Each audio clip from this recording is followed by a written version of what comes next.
In this episode of the Blue Tee Podcast, we head out west to Phoenix to play some desert golf and go to the Waste Management Open. We also border on the lines of stalking Scottie Scheffler. We're in, baby. Let's go.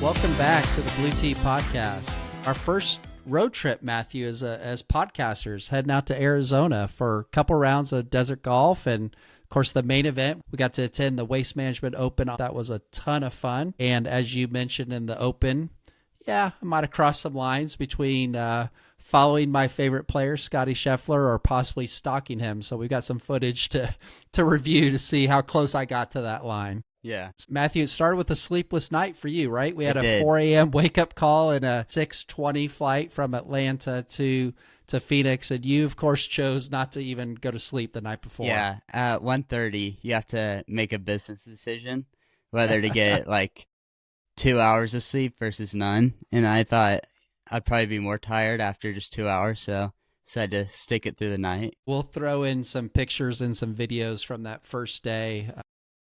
Caught a little cat nap once we got into Phoenix. Our itinerary for the quick trip to Phoenix was Thursday when we flew out. We had an afternoon round at McCormick Ranch in Scottsdale. Then Friday was the all day at the Waste Management. And then Saturday was a second round of golf down in Chandler at Lone Tree, hooked up with one of my good friends, Jeff Hoyle, and his son, Luke. So we'll have clips in this episode from each of those 3 days. But yeah, we had a little time to kill there, so you caught up on a few Z's there in the parking lot before we teed off. Yeah, it's pretty nice that we actually had that time because it allowed me to kind of power through that round and make it for the rest of the day pretty much, so that was good. Yeah, so we're about to tee up a few clips from McCormick Ranch, but overall, Matthew, what'd you think of the course? I know it was important to you that to get a feel of desert golf. I'm not sure that first round totally felt like that, but what'd you think of it? I expected a little bit better out of that course. It was just kind of like, it wasn't in great shape all around, I'd say. I mean, it was pretty nice still, but it wasn't pristine, which I was kind of expecting because it looked pretty good, like, by the range and like everywhere else is really pretty, but actually on the actual course it was okay, I'd say. What would you say about it? Yeah, kind of same. I agree. The condition didn't blow me away. I thought Lone Tree on Saturday was in nicer shape. Our foursome mates there, two great older gentlemen, Jimmy and Hank, they were giving us a little bit of history of the course. By the way, shout out Jimmy if you found us. We mentioned that we were doing a podcast. He's like, yeah, what's the name of that podcast? He's going to look us up. So hopefully you found us, Jimmy. But they mentioned that I guess that course has hosted some qualifiers or some pre-rounds or whatever that lead up to the Waste Management. And, it does have that feel. I don't think it was the Waste Management. Oh, was it not? Was it? I don't think so. I think it was just like a local like amateur event, stuff like that. That would make a lot more sense. Yeah. Good call. Yeah, definitely. We'll either edit that out or we'll just leave it in. No, you just have how to leave clueless that. I am. Yeah, they're going over to McCormick Ranch to qualify for the Waste Management Open. Fair enough. Yeah, that's true. Yeah, I kind of knew I was saying that wrong when I said it. But they've had some pretty big events there, and it definitely has the kind of the size. You could see it. Yeah. So let's tee it up. Here's a few clips from our time at McCormick Ranch. All right, a little bit of bad news for the Blue Tee Podcast followers. The Pine Course here at McCormick Ranch. Blue Tees are almost 7,200 yards. Too long for the old man. Might be a little too much for me to bite off. But we're going to keep a little blue. We're going to do the blue white plate combo. 6,700 yards, which still seems a little bit big. But we're a little bit at altitude. I'll be all right. Good point. And we're on vacation. Yeah. It's not about the score. Third hole. Straightaway par 4.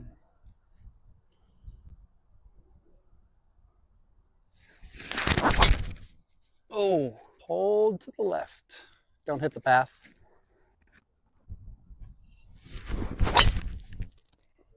Great ball. Thank you. I only perform on camera. Yeah, there's not a lot here.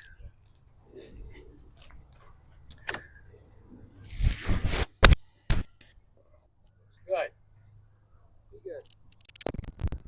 Nice shot. Thank you very much. Very nice. Thank you. Matthew's coming off a bird. Just hit. Great shot. Second shot into par 5. I'll let you since I'm driving. Yeah, after blowing your tee shot, what, about 60 yards right? Yeah, about Now that. you're pin high in 2. Yep, hit a great 4-iron, right about 230, and we'll have a chip for eagle. Excited about I got to my be chip. back here, right? Yeah, you are. I was going to say. Catch you guys later. Eagle chip for Matthew. Yep.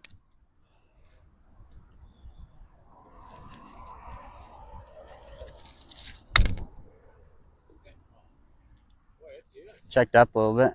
Oh, it ran out though. E. I can't believe how much that ran out after. All right, let's keep this record round going here.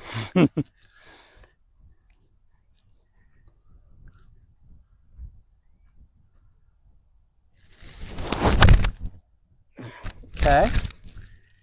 Leaked on me. Thought it was gonna turn over. Leaked about. Okay, I thought it was cutting a lot more than it actually did. It was a great shot. Yeah. Taking in some flora and the fauna of the desert as Matthew Scheffler steps up to his approach on number 10.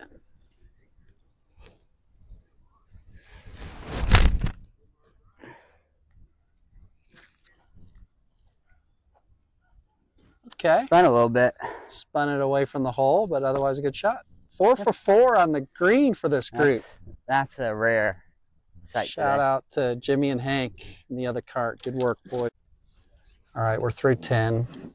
What's the sun is going down quickly. What's the mid-round assessment, Matthew? I think it's been all right. Both of us haven't played great, but not so great. Pretty course. Yeah. Beautiful day. No complaints.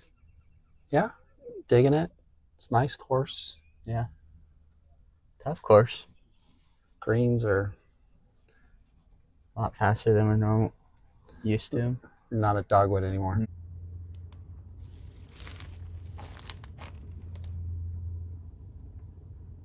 The place got to the right, so I'm gonna hit a little stinger and pretty big cut, stinger cut here. Running out of daylight here in Scottsdale on 15. Oh, he called a shot. Pretty golf shot there. Matthew's final shot of the day on 15 here.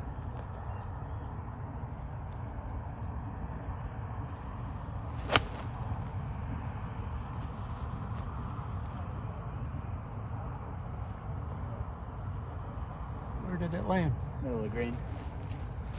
All right. Mid shot. Okay. Okay. Camera, look out. Camera. Oh, that's classy. Left it almost in frame. He's the best second putter of the game. Just not today. Hey, hit putts, kids. So yeah, we were kind of chased by the sunset there and some cold weather. You could see it in the video there. It got cold pretty quick, didn't it, that evening? Yeah, it was just like all of a sudden it dropped like 20 degrees in 10 minutes, it felt like. It was crazy. Once that sun just went out, it was like down with the temperatures. So yeah, Jimmy and Hank, they dipped on us. They're like, yeah, they dipped on a good point. They made it perfectly back. Me and you were struggling in that car. Yeah, we're like, we got to get our money's worth the best we can. And then 15, that final hole, is kind of a cool hole. Yeah, it was. I'm glad we played it horribly. Yeah. Yeah, you played the whole thing. I just put my second shot in the lake and called it a day at that point. So that was cool. And then, as I said, Friday, the next day, was the waste management, but we're going to leave that till the end because that's kind of the main event here. So jumping to Saturday, We went down to Lone Tree in Chandler for an early Saturday morning round, and my buddy Jeff Hoyle and his son Luke joined us, and that was a lot of fun. We were flying out later that day, so early Saturday morning tee time made a lot of sense. Like we said at the beginning, I thought that course was in great shape, really challenging, just a really fun course. I think overall it's just so much nicer. The greens, fairways, everything was in better shape. It was weirdly difficult. It wasn't that long at all, but those greens couldn't hold a ball at all. You could land it with a 90-yard wedge, spin it as much as you want. That ball's trickling off the back. It was crazy. That was a fun challenge to try to get used to. And I think I just liked it better too because I played better than McCormick Ranch, which yeah, we'll talk about your round here after we show some clips. But one of the big differences to me between the McCormick and Lone Tree was, and McCormick, and I don't think this came across in any of the video, was that the pin positions and some of the slopes on the green, it was a joke. Like anytime you're putting and a ball just won't stop or it goes past the hole and then rolls, anytime it's rolling backwards, I think is a bad sign. That's not a good pin position. I felt like several of the holes at McCormick were like on ridges or on crowns where you just couldn't get the ball to stop or anything, and that just wasn't close. Fun. And I putted horribly, would probably multiplied it a little bit. Affects my review of it. Yeah. So let's jump to the tape here. This is Matthew and I with Jeff and Luke playing out at Lone Tree. Huck! Hello, Welcome to David. the Blue Tee Podcast. All right, we got Luke joining us here, Blue Tee, and Matthew. So here we go. Where are we at, Huck? Lone Tree, Chandler, Arizona, and we're probably going to set the course record. I have a feeling. Yeah. I'm not sure what kind of record. So it's me and Matthew versus you and Luke. Does that seem fair? That would be overly fair. Maybe the dads against the kids. I like it. I like it. Let's go. Matthew with the bird at number 2. Yep. Made about a 25-footer just off the green. Perfect putt. 2s are nice on that scorecard. They are. Hope the score go down real nice. Hawk is off to a fast start. Luke playing very solid. I'm about to ask Luke if he's free the last week of August. Might pay for his flight. Yeah, take his dad's spot. Luke, I do have a question. Are you possibly available the last week of August? Can we get you out there? Yeah. You think you'd be better than me? No. Basic first 2 holes, I don't know. Pretty good, Matthew. Get down. See if I can better him.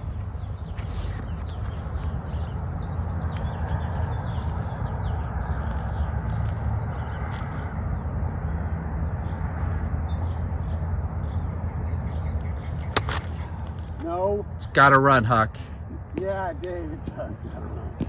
How would you assess your early round so far?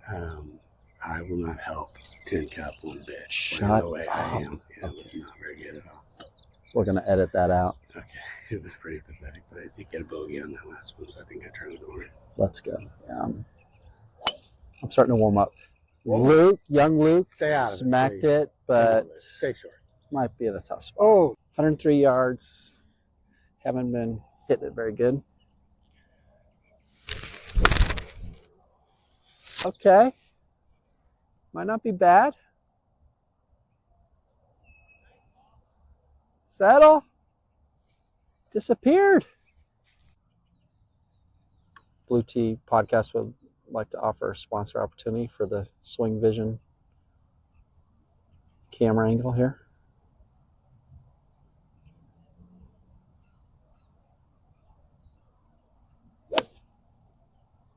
He's posing on it.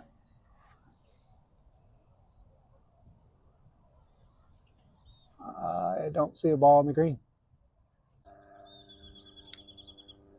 Huck is 40 yards from the pin. So that would be quick math, 120-footer. And I would say very well done, Jeffrey. But not in yet. If you can see in that card ahead, that is Jeff Hoyle making deals on a Saturday morning on the golf course. That's what he does. That and 2-putt from 125 feet. That's Jeff Hoyle in a nutshell. 73. They've been running out though, so I'm probably almost going to land at like 50.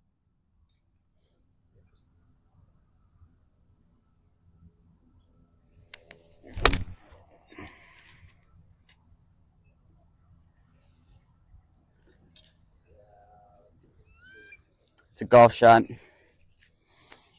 Thank you. Another short flip wedge for Matthew into a par 4.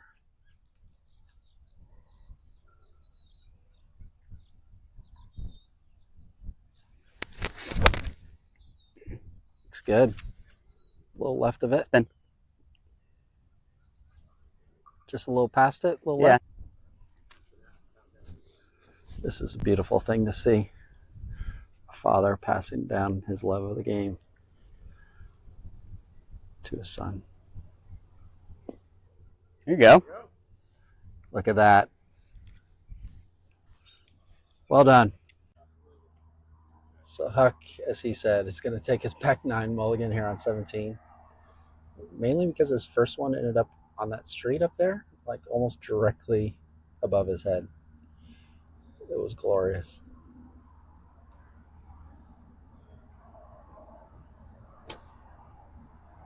Okay. No street, Huck. Well done. All right, gentlemen. Thanks for having us out here. Yeah. It's fun. Enjoyed it. Yeah.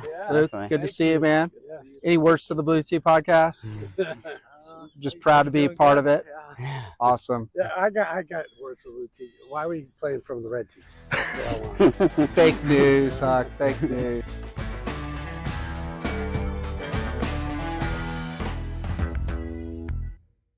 Yeah, so that was a lot of fun. Got a taste of one of my buddies there, Jeff Hoyle, quite a character. We call him Huck. You heard that quite a bit in the video clips there. A lot of fun. It's good to connect with him. And so, Matthew, let's talk about your round. We saw some shots in there. You ended up shooting, 5 over 76, I believe, with 5 birdies, right? Yeah.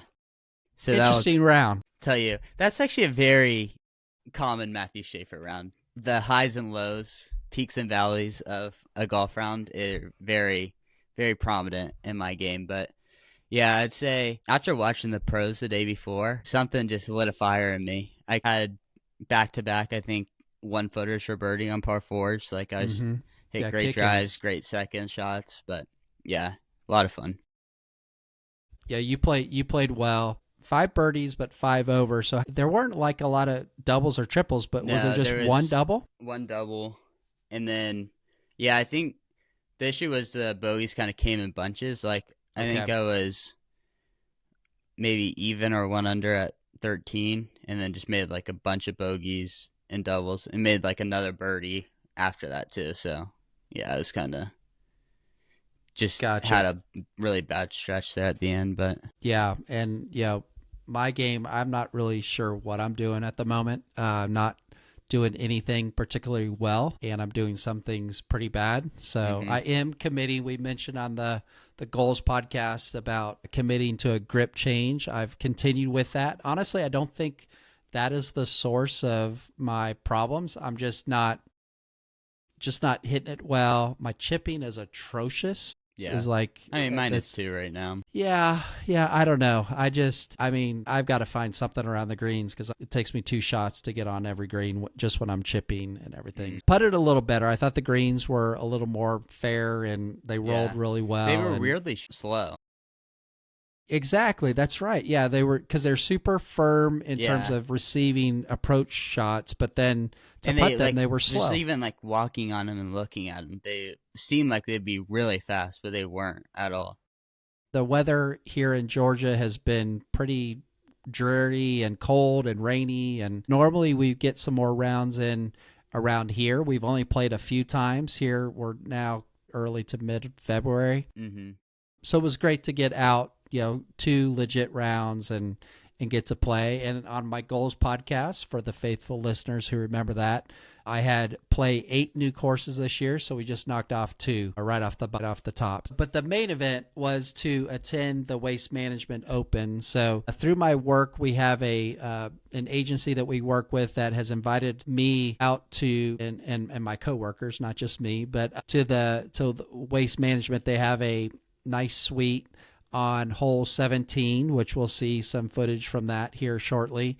So that was really cool to get a chance to attend that. It's kind of an epic tournament to go to. That was your first pro golf tournament, Matthew. What was your overall takeaways? I thought it was really cool. Like all around, just watching them hit the ball. Amazing how accurate they are. But, like, one thing I will say is I wasn't like, I expected to be blown away by the ball flights. Like, I thought that ball was going to look phenomenal. Like, each one just kind of, it'd soar through the air and just be so high, so straight. But, like, that was one thing I was kind of like, it's not, like, crazy different than what I see a lot. The difference is when you're standing there in the fairway, they hit the ball and you look and they're all landing 5 yards apart from each other in the fairway, or you're up by green. And sometimes they'll miss screens, but when they do, it's not bad at all. It's not in a bad position.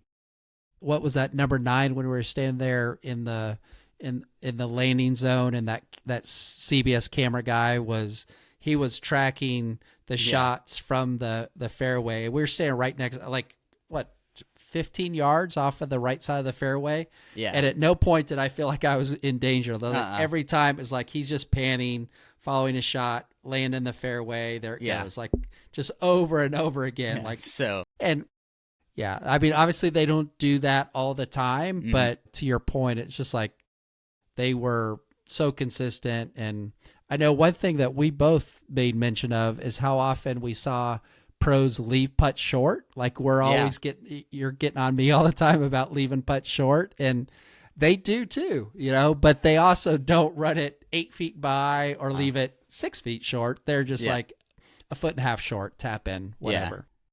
Yeah. And also another thing I took away was how when they have a putt, they're circling that green over and over again. They're constantly walking around that putt, looking at every last detail of that putt before they hit it.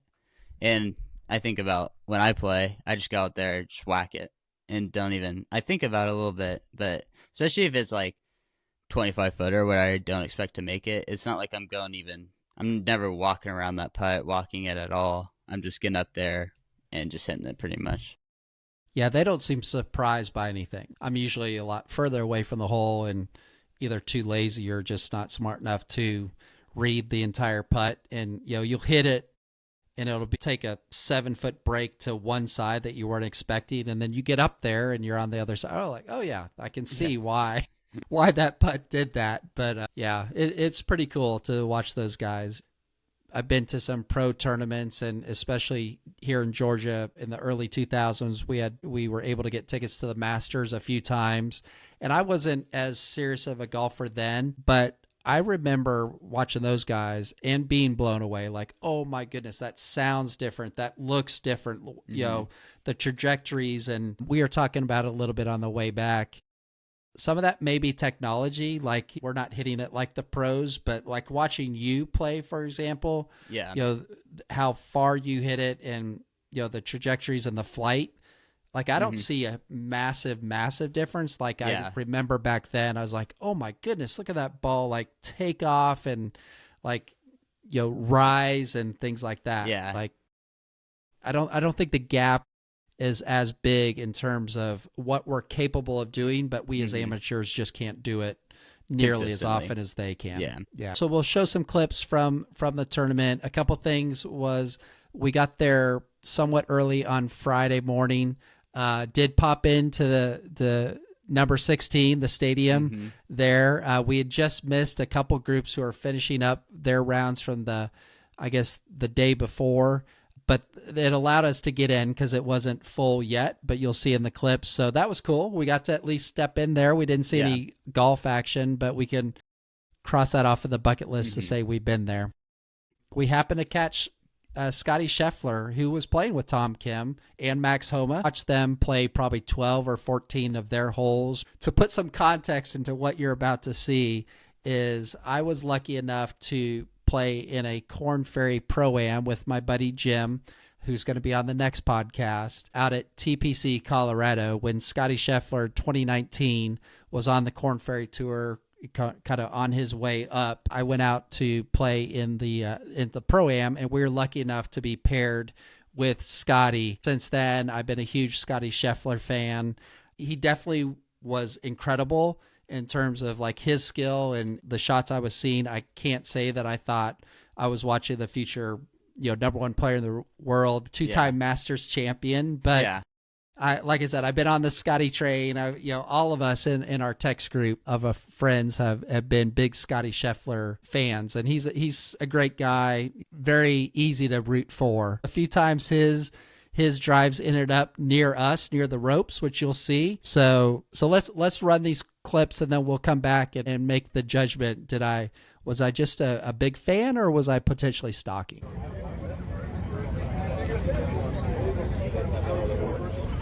We're in, baby. Let's go.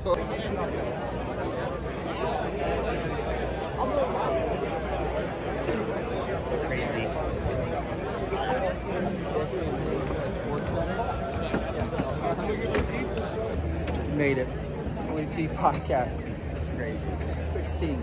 No golfers, but it's pretty wild.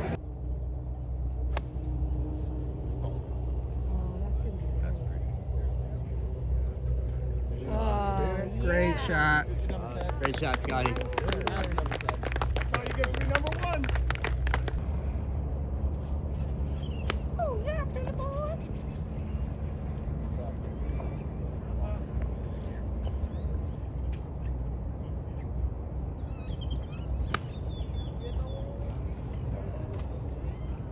Left.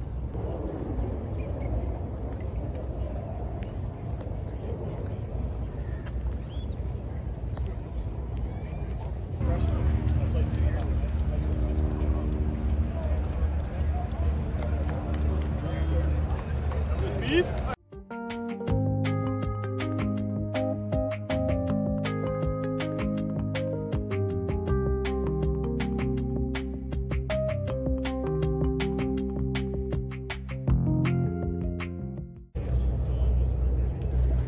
What's up, Scottie? Remember me?